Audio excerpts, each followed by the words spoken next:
संविधान चटोतर में निष्ठा रखते हूँ। जब तक कैसे लोग जीत करके नहीं जाएंगे तो वो धीरे धीरे, जैसे आज धीरे धीरे इन 10-12 सालों में, और जब उसके पहले वाजपेयी जी के नेतृत्व में सरकार थी तो भारत के नोट पर बड़ा निशान रहता था अशोक की लाट का, और थोड़े दिन की वाजपेयी की सरकार में, वाजपेयी जी की सरकार में वो नोटों से अशोक का लाट हटा दिया गया था। कुछ जगह है आज हमारे देश का निशान है, हमारे लेटर पैड में है, लेकिन उसकी निरंतर कोशिश में कुछ लोग लगे रहते हैं कि ये निशान हटाया जाए।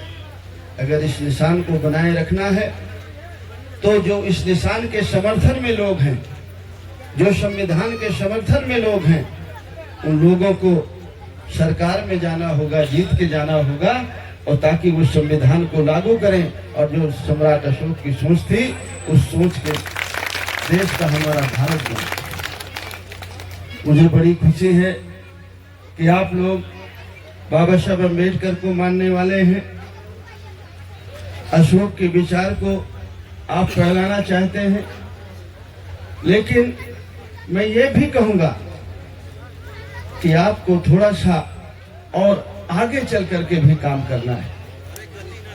अगर हमें इस देश में हक हिस्सा लेना है, इज्जत सम्मान की जिंदगी जीना है, अगर हम चाहते हैं कि हमारे बच्चों का भविष्य अच्छा हो, हमारे बेटी और बेटी भी पढ़ करके अच्छी जगहों पर जाएं, हमारा आबादी के हिसाब से हमें हर जगह हिस्सेदारी मिले, तो हमें यह भी करना होगा कि हम कहें कि इस देश में जाति जनगणना हो, और जाति जनगणना के बाद जिसकी जितनी आबादी हो उस आबादी के हिसाब से उसको हिस्सेदारी और भागीदारी मिले।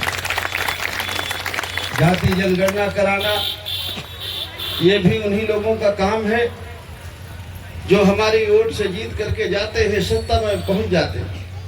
मुझे इस बात की खुशी है कि गाजीपुर से आप लोगों ने बड़े पैमाने पर जागरूकता दिखाई, और यहाँ से आपने एमपी भी जिताया और आप लोगों ने एमएलए भी जिताया इस विचार के मानने वाले लोग। लेकिन जब बड़े पैमाने पर हम जीत करके नहीं जाएंगे, सत्ता में नहीं पहुंचेंगे, तो ये जो हमारी निशानियां हैं वो सुरक्षित नहीं रह जाएंगी।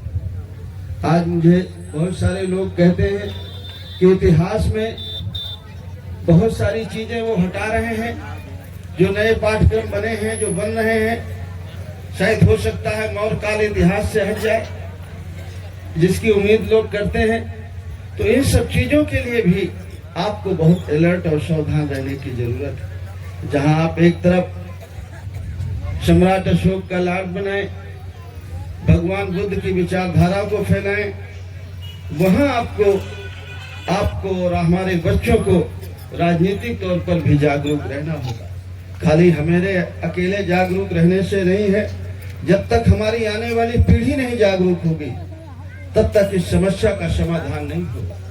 आज जो चाहते हैं कि हमारे बच्चों को रिजर्वेशन ना मिले, आरक्षण ना मिले, उनका 10वीं का पढ़ने वाला बच्चा 15 साल का वो आपके आरक्षण का विरोध करता है, लेकिन हमारा ग्रेजुएशन में करने वाला बच्चा, पोस्ट ग्रेजुएशन करने वाला बच्चा, कम बच्चे हैं जो जानते हैं आरक्षण के बारे में, रिजर्वेशन के बारे में जो जानते हैं।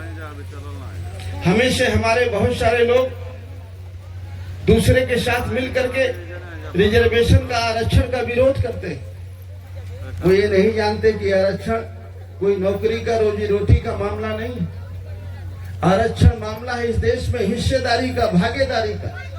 जो हम कहते हैं कि आबादी के हिसाब से हमें हिस्सा मिले, आरक्षण वो है कि इस देश को बनाने में हमारा भी योगदान है, हमने भी खून पसीना बहाया है, हमारे बाप दादों ने भी बहाया है। तो इस देश के जितने संसाधन हैं उनमें हमारे और हमारे बच्चों का भी हिस्सा होना चाहिए।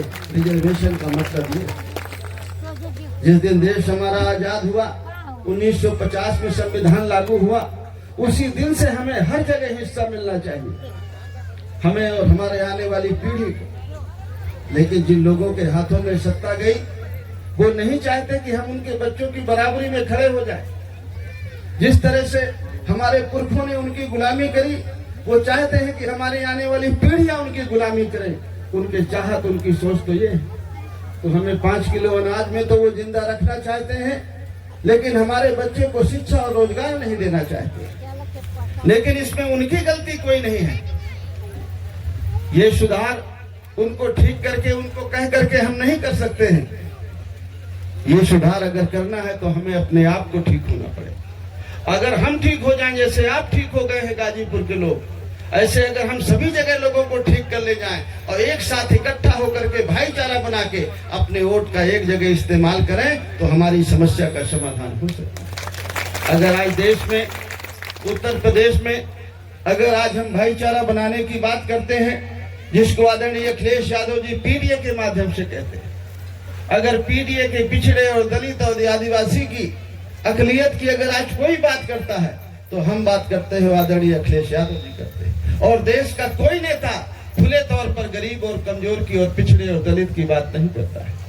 तो अगर हमें अपना बच्चों का भविष्य अच्छा करना है तो हमें इकट्ठा होकर के आपस में भाईचारा बना करके, जो हम जातियों में बटे लोग हैं, अपनी समस्या को समाधान करने के लिए भाईचारा बना करके अपने वोट का एक जगह इस्तेमाल करें तो हमारी समस्या का समाधान है। मैं जब वोट की बात करता हूं तो जो हमारे सामाजिक संगठन के साथी हैं उनको लगता है कि शायद मंत्री जी राजनीतिक आदमी है इसलिए वोट की बात करते हैं। मैं राजनीतिक आदमी हूं इसलिए वोट की बात नहीं करता हूं। मैं ये जानता हूं कि हमारी सारी समस्या का समाधान वोट से है और किसी दूसरी जगह से नहीं। अगर आपको फ्री शिक्षा चाहिए तो वो वही करता है जो हमारी वोट से जीत के जाता है। अगर किसान को खाद बीज सस्ती चाहिए तो वो वही करता है जो हमारी वोट से जीत करके जाता है। अगर हम कर्जा नहीं दे पाते हैं, हमें कर्जा माफ कराना है, तो वो वही करता है जो हमारी वोट से जीत करके जाता है। हमारे लिए सड़कें वही बनाता है जो हमारी वोट से जीत के जाता है। हमारे लिए बिजली वही लगवाता है जो हमारी वोट से जीत करके जाता है। 5 किलो अनाज भी वही देता है जो वोट से जीत के जाता है।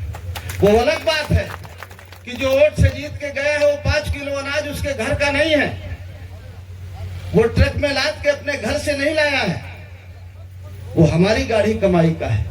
हम टैक्स देते हैं, हमारे टैक्स के पैसे का है। लेकिन जब हम वोट देके जिता देते हैं तो वो खजाने का मालिक बन जाता है। तो फिर हमको 5 किलो अनाज देता है और अपने बच्चों, अपने परिवार में खूब धन लुटाता है। बड़े बड़े ठेके देता है, पट्टे देता है, सरकारी जमीनें उनको देता है और हमको 5 किलो अनाज देता है। इसलिए आपको राजनीतिक तौर पर जागरूक रहना होगा। खूब सामाजिक संगठन बनाइए, खूब सब कुछ चर्चा करिए, लेकिन वोट जाते समय ये ध्यान दीजिए कि कौन हमारे बच्चे की शिक्षा की बात करता है, कौन रोजगार की बात करता है, कौन किसान की भलाई की बात करता है। ये बात ध्यान में आपको जरूर रखना है। कभी कभी मैं कहता हूं कि भगवान बुद्ध को मैं भी मानता हूं, लेकिन भगवान बुद्ध का रास्ता और मेरा रास्ता एक जगह अलग है। भगवान बुद्ध राजपाट छोड़ के जंगल की तरफ गए थे ना। भगवान बुद्ध राजपाट छोड़ के जंगल की तरफ गए थे। और मैं कहता हूं कि भंते हो जाओ तो कोई बात नहीं, और अगर भंते नहीं होना है तो अगर बच्चों का हित करना है तो राजपाट की तरफ चलना है। आपकी समस्या का समाधान वही है, कहीं और दूसरी जगह नहीं है। अगर घर परिवार छोड़ करके भंते बन जाना है, बिहार में रह लेना है तो अलग बात है। लेकिन अगर गृहस्थ आश्रम में रहना है और रोटी कपड़ा मकान स्वास्थ्य शिक्षा रोजगार की अगर जरूरत है तो वो सारी समस्या का समाधान राजपाट से है। जहां अशोका बैठा था, जिसके कारण उसकी लाट लगा रहे हैं, उसको याद कर रहे हैं। अशोक को इसलिए थोड़ी याद करते हैं कि साग भाजी बेचता था। अशोक को इसलिए याद करते हैं कि चक्रवर्ती सम्राट था, राजा था। और जब राजा को याद करते हो तो राजा बनने के बारे में सोचो भी, और राजा बना जा सकता है। पहले राजा बनने में तलवारें बंदूकें चलती थी, लाखों सेनाएं मारी जाती थी, तब राजा बनता था।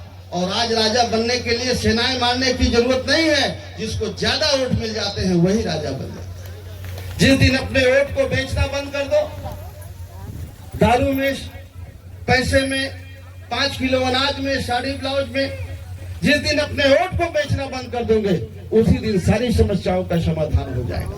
आप लोगों ने मुझे बुलाया, इसके लिए आप सब लोगों को बहुत बहुत धन्यवाद। और पुनः आप सभी को धन्यवाद और बधाई कि आप अपने पुरखे का लाट लगा करके आप याद करते रहेंगे सबको और सबको याद दिलाते रहेंगे। बहुत बहुत धन्यवाद। नमस्कार।